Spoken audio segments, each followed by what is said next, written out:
real quick here. So very quickly, again, good morning, and my name is Carl Tyson, and I work with a university called Arizona State University. So I won't go into detail, but it is a little bit different every time I introduce myself. Typical questions are, where's your campus, what kind of programs are you teaching, and we don't do anything like that in Vietnam, but we've been very active in Vietnam actually since 2010. And I have a long history, so I've been around Vietnam for about 18 and a half years now, starting off in the IT sector. I was one of the original crew, along with another gentleman over here that started RMIT University. I went back to the U.S. for about 7.5 years, came back here to Vietnam about 8 months ago.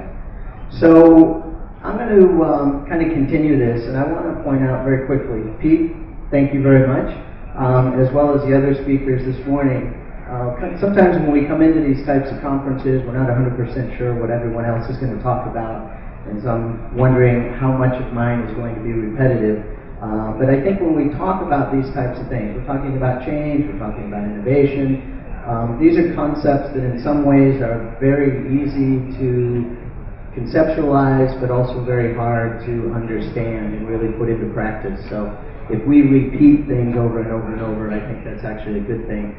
So I did some looking around, reading different articles. I came across this quote, and I think it is very appropriate for today, primarily because what it's saying up here is that last sentence about the only constant is this pursuit of innovation.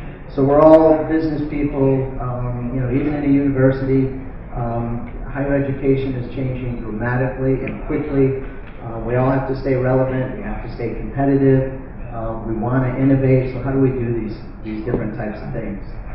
So first of all, I was going to make a disclaimer, and I am not an expert in any way, shape, or form, so that's why I have on the stage two things. One is the iPhone. I just put my timer on, I'll time myself. And the other is a tomato.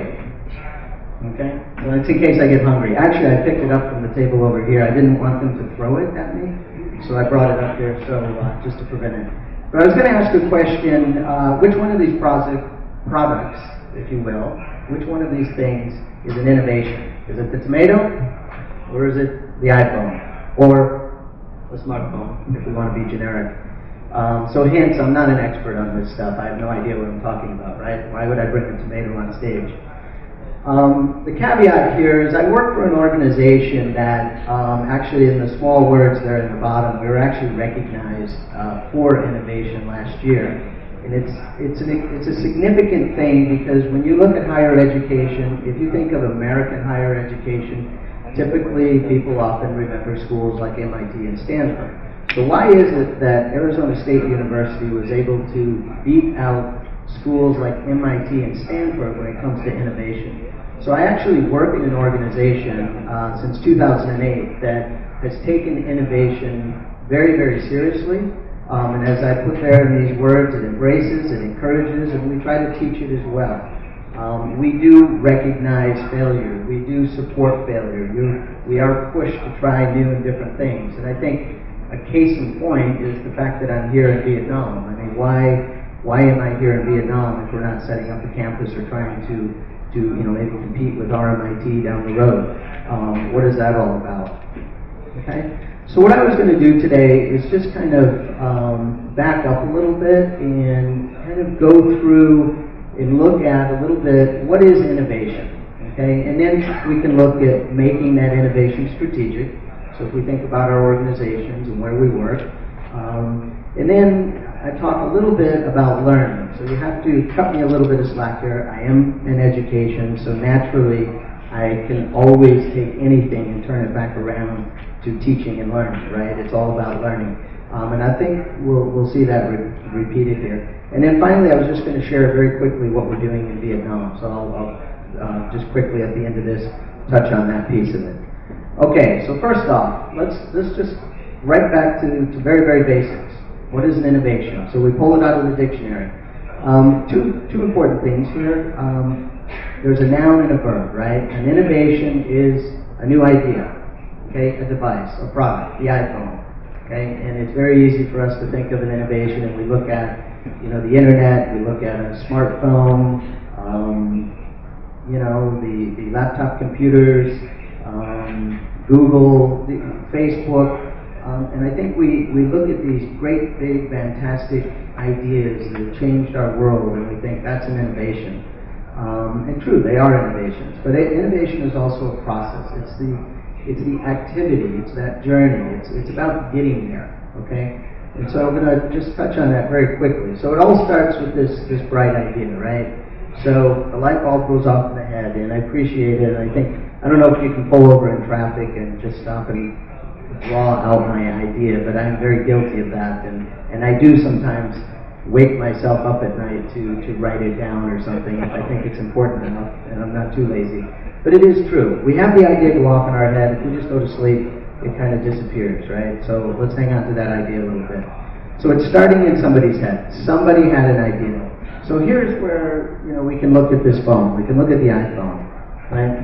So it started off as an idea, and I think Pete, you were talking about this a little bit as well. But Apple, we'll pick on Apple a little bit here. So Apple, they did not come up with the smartphone. They didn't come up with a tablet computer, and they didn't come up with a touch screen. I was actually looking at that. Two of those actually were developed in the UK by scientists in the UK many, many years ago. But what it was an idea about making the connections, about putting it together in a simple way. So the important thing here, it's not one, yes, Steve Jobs, maybe it was his idea, but it was a collective group. He was able to explain that vision. Obviously he's the boss, so you get on the, you get in line with me or you can leave. But it's a collective, okay? It takes people. It might take hundreds of people. It may take thousands of people to come around an idea, that next big thing, and to work on that, okay? So next is this tomato. So if anybody wants to throw it at me. But is this an innovation? And I borrowed this, and at the end of my presentation, our president, the president of Arizona State University, gave a talk in January. It's recorded. I have a link. This is available online, so you can follow that link. And it's a very interesting one, but he goes into a lot more detail about this tomato. And the tomato is an innovation. It's actually a technology innovation. Okay? So a tomato started out very, very long ago, found naturally in the world, but it actually started out in the potato family of plants. Okay? And then humans innovated on that. And they innovated, and they innovated, and they innovated. They hybridized, they merged different plants together. They innovated on the fact to make it red, to make it bigger, to make it juicy, to make it resistant to insects and pests, to make it more resistant to drought, easier to grow. And not looking at the supply chain, but just looking at that as an innovation. We can go around the world and we pretty much expect to see a tomato almost at every restaurant and every grocery store in the entire world will find this product, this thing. So thinking about this, okay, sorry about that. I did have one slide that's not coming through here. It was a black background. So thinking about that in an innovation in these two different senses. So this slide really, and these pictures, and I'll go through it very quickly. And what this is these are different types of innovations. What I'm trying to do here is get you to think a little bit differently. Don't think of innovation as just being that thing that's out there so far, coming up with a Facebook idea or a Google search engine idea or the next, computer in your pocket idea. So innovations take a lot of different forms. So we have tools. We can innovate on the tools. Those little arrows represent a push and pull. You talked a little bit about that in terms of the retail market and that. And you can look at this. So look at that concept of markets and push and pull products into the market. The technology products represented by the chip there. The solutions. Okay, maybe your business looks at different solutions.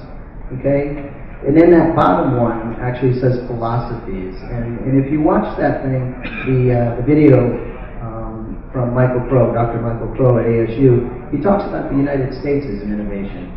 So that is the idea that it was something new. Okay, before the U.S., there was no other country that existed that had a form of government like that, without a king, without some type of a religious ruler. Okay, So these people had an idea, and they actually moved to a different place. They got a lot of people around the idea of creating this different, new, innovative form of government. And over the course of the last couple of hundred years, that form of government still stays today. Now we have our share of problems, but it is an innovative thing.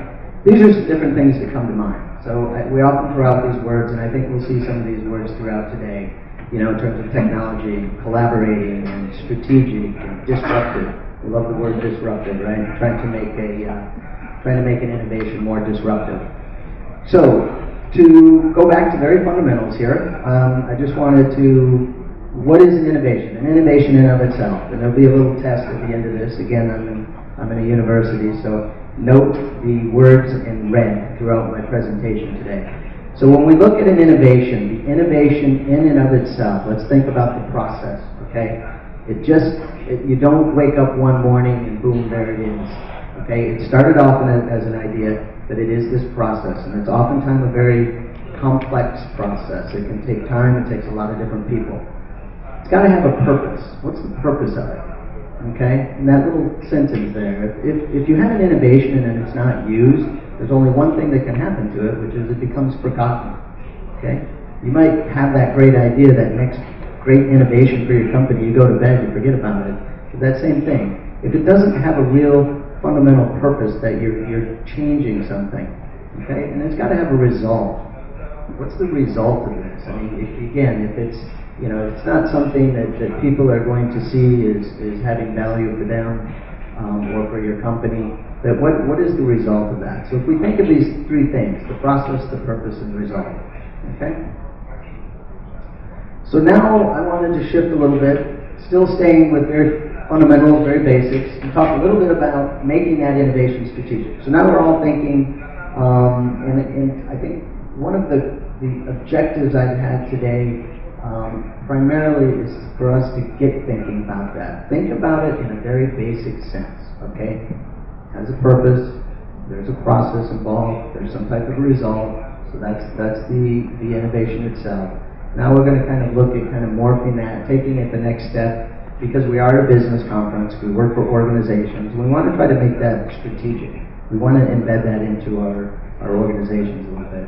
I love the Albert Einstein quotes, and I appreciated some of them this morning, and here's another one. And I think there's an important piece to this, which is obviously, if you're given an amount of time, you want to take that time to plan it out. Okay? It doesn't happen immediately, and I've mentioned that a couple of times. So let's look at what, if we're talking about an innovation strategy or strategic innovation, maybe we should look at what it's not. Okay, so here, strategy. So strategy is what we do in our companies, and there's other business experts here, and we spend time in our business studies learning about strategies, and it's this kind of logical thing. There's a lot of planning that goes involved, but it helps us to make these choices, right? It's that decision-making framework, if you will. But the innovation is a mess, right? That's why you always hear people talk about, does your organization allow you to fail? Is it okay to fail? It gets messy, okay? You're trying to get different people around an idea, and again, kind of going back to the culture in the U.S. and within education, kind of teaching students about failure, and it's like if you have a great idea, you mention that idea, and somebody doesn't like it, it's okay for them to maybe throw the tomato at you and say, that's a bad idea, I don't like that idea. But that's all part of that process as well. You're working through that. Okay, so it is quite messy. So very quickly, has anybody thought, or maybe more importantly, show of hands, has anybody kind of said these things in your respective company, in your office, when you go back to work? Do you think about this? We need to innovate to grow. Okay?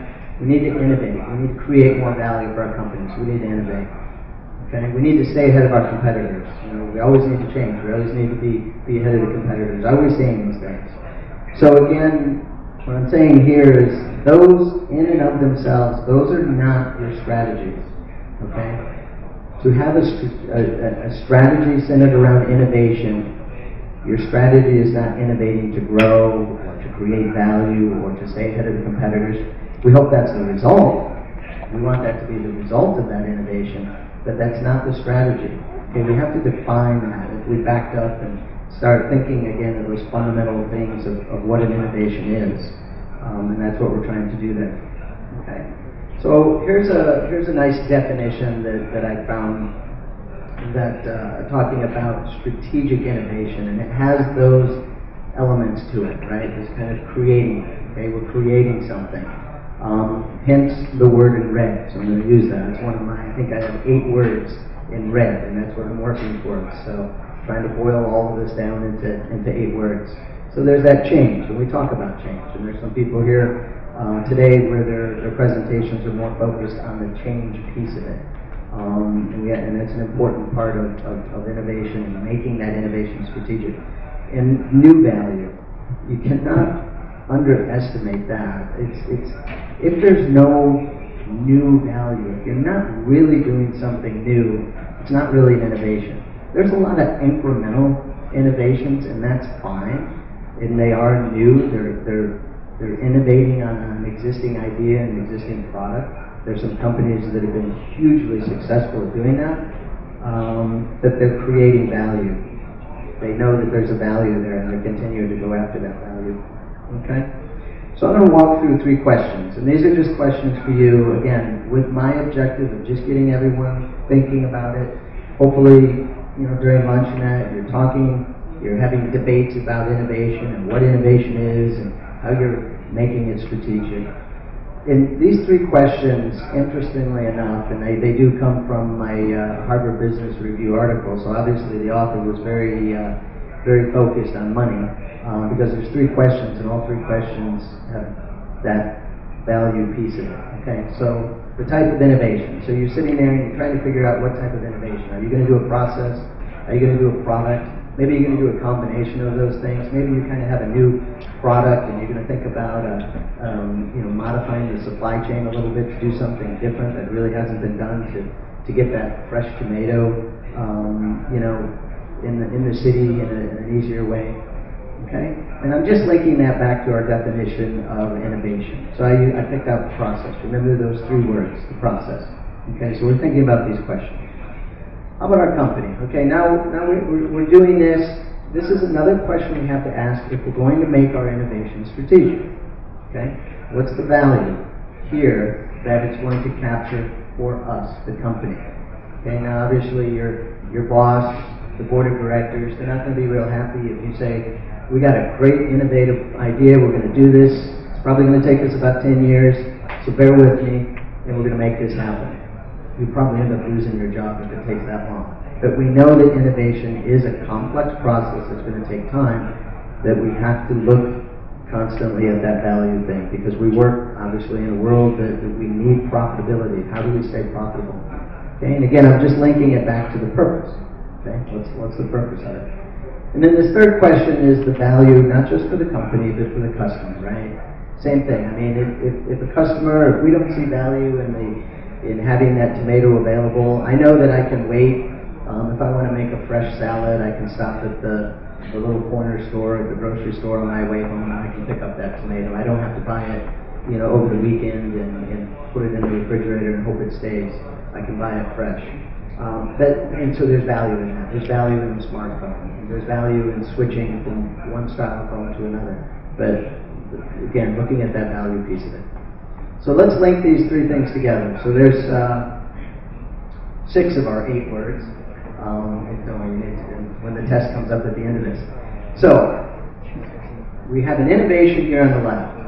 It has a purpose, it has a process, and it has results. That's our innovation. Now we want to turn that to be more strategic. Is it intentional? It has to be intentional. You're an organization. You're not going to survive if you come up with these great innovative things. You're not real intentional. You're just real ad hoc. If the leaders, if the directors, if the managers are not embracing the idea to support people to be innovative, to come up with innovative ideas, that won't happen either. Maybe they'll go to the competition with their idea. Okay, and we see that happening a lot too. It has to be repeatable for your organization. Can you repeat it? Okay, it's not just a one-hit wonder, right? You have to repeat it. We can look at music that way too. We have musicians, great new style of music. They come out, they create a a piece of music. It's very unique, it's very innovative, but they go away. We forget about them. We can probably all think of different singers and musicians that had that one-hit wonder, but they didn't turn it strategic. Okay, if you look at, I'm just thinking off the top of my head, but we think of somebody like Madonna. Most people know Madonna, and she took it, she repeated it, she turned it into a brand, and she kept innovating on that brand. Okay, throughout her entire career, a very long career. And the value. Okay, the other critical word here is the value piece of it. So this slide, if you go out and you start looking at strategic innovation, and I found things from 2 kinds of strategic innovation to 15 different kinds of strategic innovation. There's a lot of different names that we can give to innovation: disruptive, breakthrough, basic. So I just chose this one. There's a lot of other quad charts out there. And there's entire MBA courses that are dedicated to strategic innovation, where you can look at these kinds of charts in detail. So my friends from Microsoft, I was going to put your logo there next to Apple. So these are 2 companies, if you look at it, in terms of that sustaining, that kind of incremental innovation, right? Apple came up with making the connections, and they came up with this iPhone. And then they innovated that, right? The 4, the 5, the 6, the 6S. Okay, the iPad, the iPad Mini, they kept doing it. Windows, how many versions of Windows have we gone through? Okay, they keep moving on that. Intel also in their chips, right? And keep coming up with the same thing. Okay, and then we have things like Uber, Google that really disrupt things. Okay, and I'm not going to kind of define this, but you can see on the chart a little bit. If you have the domain that you're working in and it's very well defined and you know what you're trying to do versus not so clear. So in that bottom left, the research piece of it, IBM is usually noted as one. They're research centers, and they spend a lot of money and effort just doing very basic research. A lot of it doesn't turn into any profitable product if they do that. Okay. So now, this is what I pulled out, and as I said, I'm in education, so bear with me a little bit, and I think if you have an idea, if you keep looking, you'll finally find somebody who agrees with you, so that's what I found here. I found somebody who agrees with me that learning is a very critical thing for this, and we've already touched on it this morning with the idea of change, okay? So we all know that innovation does require change. If you're just doing the same thing, that's not an innovation, okay? It's not something new, there's no new value being created there. There's no new purpose, okay? If you're kind of stuck in the same organizational processes, nothing's really going to happen there as well. That's part of innovation. You need to change up the process, and that could be your decision-making processes, okay?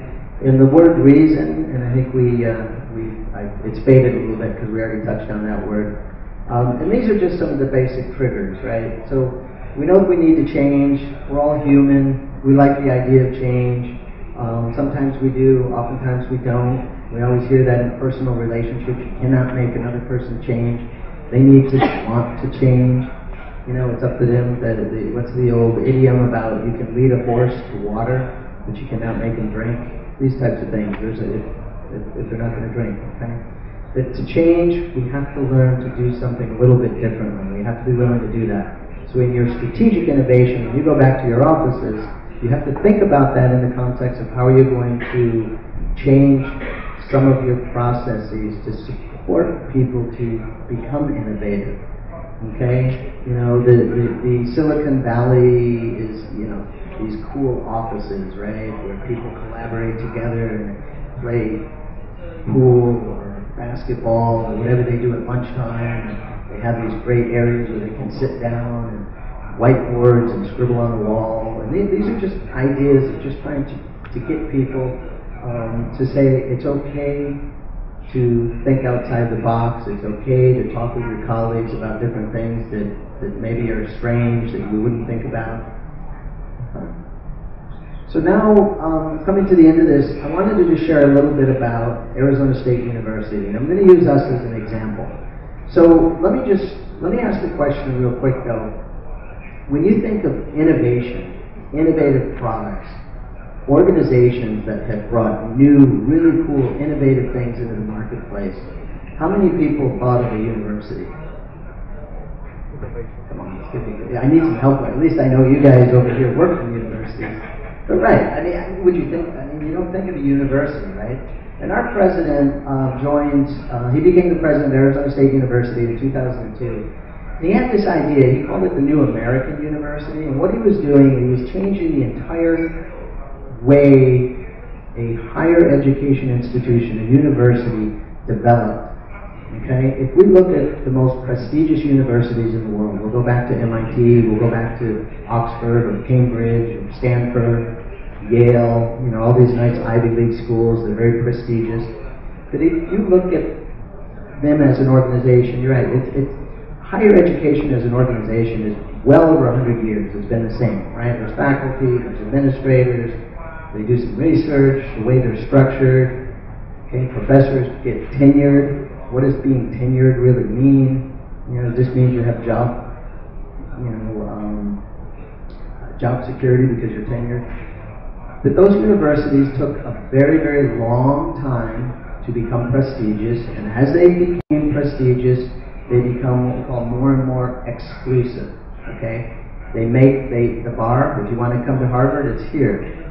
Okay, next year it's here. The year after, the year after. I read an article about 6 months ago that last fall, Harvard had the smallest percentage of acceptances to date. So in their long history, so all of the applicants of all the people that applied to Harvard, I don't know what it was, but probably 3% or less than 3% actually get into Harvard.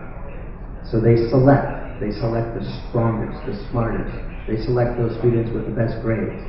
So if you think about that, if I'm only taking the best students, it's very easy for me to graduate the best students. If I take a student that has all the highest grades, I have a much easier job to make sure they graduate with all those highest grades. Okay? So what we did back in 2002 is this idea of access, excellence, and impact. Now, this is our mantra, if you will. The entire organization, we have, and I'll mention it here, we have a lot of people. I don't know, probably over 10,000 staff, well over 5,000 faculty, and everyone comes around this idea. Very simple, right? Access, excellence, and impact. So if you are in a position of being able to create strategy and direction and making plans for your company, your organization, think about the vision. Think about how you can communicate that vision to your colleagues. Okay? So these are some of the things that we have done as an organization that we're innovating. Okay? A few years ago, we came up with an agreement with Starbucks. Okay? And this was very unique. So we had a single university, it partners with a very recognized name. Starbucks has well over 100,000 employees in the U.S. They felt a need to try to help educate those people. And we have something else called the University Innovation Alliance, which is a partnership, I believe, of around 11 or so different large universities. The idea around this is we're bringing in students that are often what we call first generation. That means nobody in their family went to college before. These are first generation students. Okay? Low income, oftentimes they come from lower income families, and they typically didn't have access to education. Okay? Or they're working adults, like the Starbucks. Okay? These people go to work, you know, maybe you get married, you have a baby, you just keep putting off. You never really get that opportunity to go back and finish school, or maybe even start. So with the plan that we do at Starbucks, it gives these employees that ability and that opportunity to go to school. And Starbucks will pay for it, and they do an online education through ASU. Okay? E-Advisor, technology. We use technology. We're probably on the forefront of big data and big data analytics and the use of dashboards. And we drive that data. Okay? We want to know, what is our retention rate? These are big things in the university. Okay? How many students start? How long does it take to get that degree? How many leave after the first year or the second year? Why do they leave? How can we make it so they stay? And obviously it's revenue, right? If I get a student that leaves, I'm going to lose that revenue. So there's always that value proposition as well. ASU 101 is a class that the entire student body goes through that class.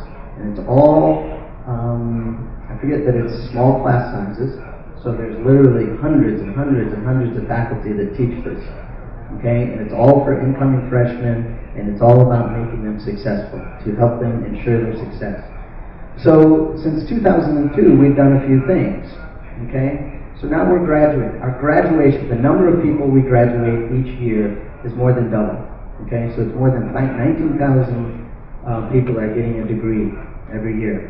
Okay, our research. This is money coming into the university. Since 2002 has increased by over 400%. So this year will probably be very close to about $500 million, and that puts ASU into a very top tier rank in terms of research institutions. And again, money. If you look at where does the revenue come from? It comes from tuition, comes from research, and maybe come from donations. Okay? Freshmen. We have this increase in retention rates. So if we're pushing out over 19,000 students, I know I actually work for the engineering schools, and we have incoming freshmen is probably, it's approaching 2,000 new students every year coming into the system.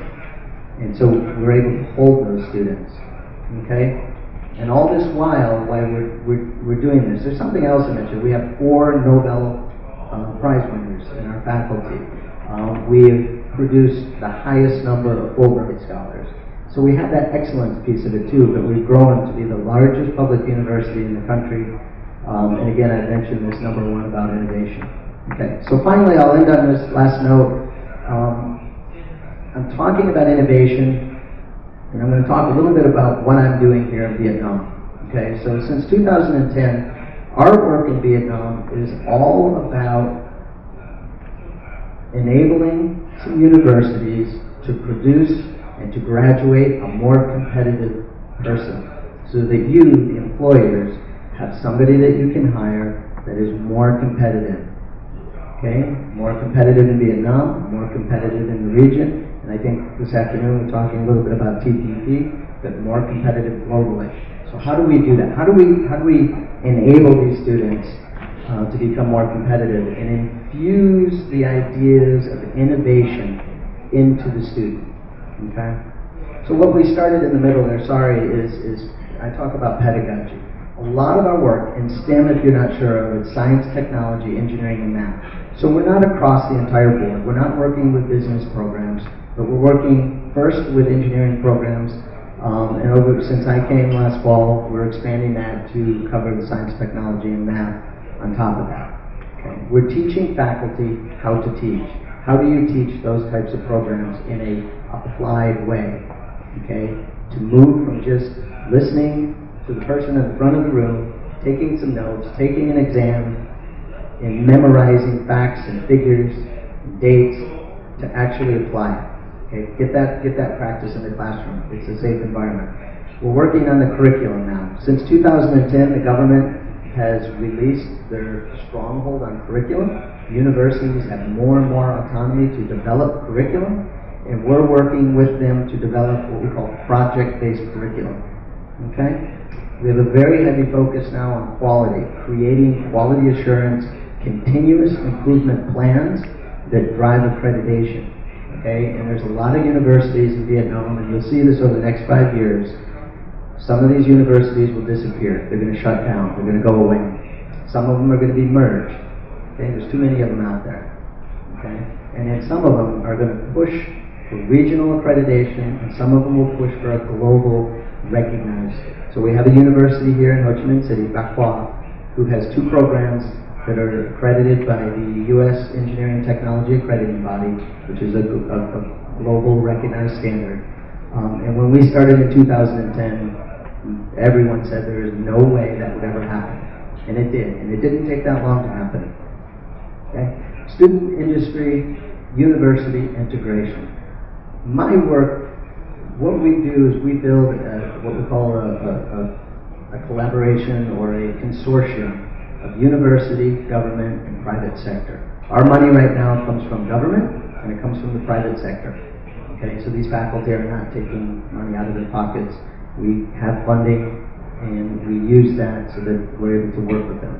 Okay, an important thing going forward is this integration with the students in the industry. This idea of maker labs, when I was thinking about doing my presentation today, I thought about design thinking. And design thinking is that concept of getting students to actually build something, use their hands.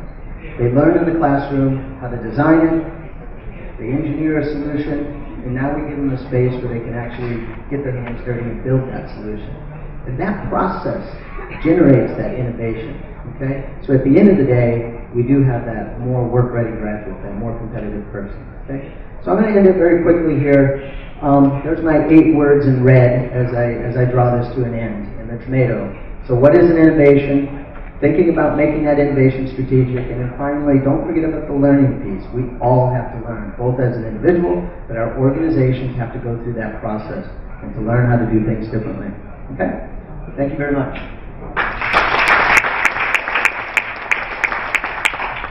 Thank you, Carl.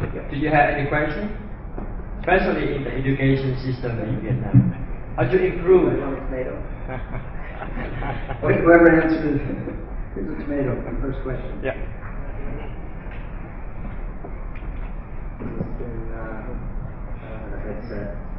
Thank you very much for sharing with us another new angle to look into innovation. So I am very impressed with your metric about innovation. The one that problem well defined and domain well defined. So I think it's quite critical for us to define a problem well. So to your experience and knowledge, can you share with us how we know that we well define a problem? Good question, and you're right. There's no magic answer to all these things, right? And so what I would do is go back to my presentation, but I think if you're trying to define it and you want to know if you've defined it to a point, I think go through those initial questions. Look at those words in red, okay? If you're thinking about a new idea, a new solution, a new product, a new market, you know, approaching the supply chain a little bit differently, look at those things. You know, is there a real purpose here?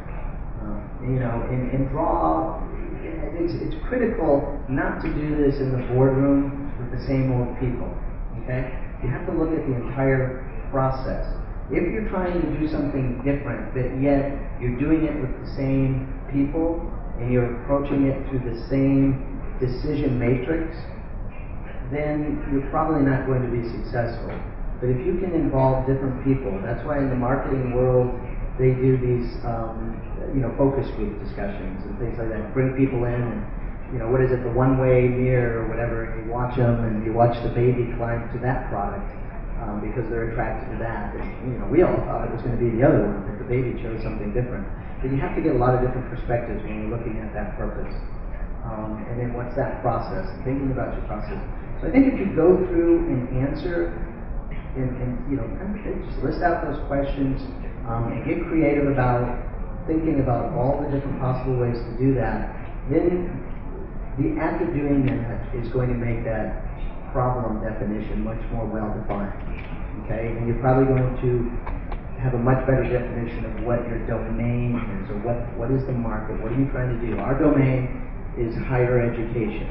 Okay? And we're continuously looking at reaching new markets and doing new things and doing big and bold things that universities typically don't do. And in the beginning, people didn't. I mean, a lot of people left since 2002, but a lot of people have joined. What's interesting is a lot of our highly awarded faculty have come from schools like MIT, if they're engineering faculty. They come from these traditional schools where they felt that, or from a Stanford, they felt that they weren't given an environment to really, push. So in our world, what that was is to what we call interdisciplinary. Okay? There's no such thing as a problem that can be solved by one discipline. There's no such thing as an engineering problem or a business problem or a law problem. It takes multiple disciplines. Okay? And our university is full of research institutes that bring different people together from different disciplines. Thanks. Thank you, Carl.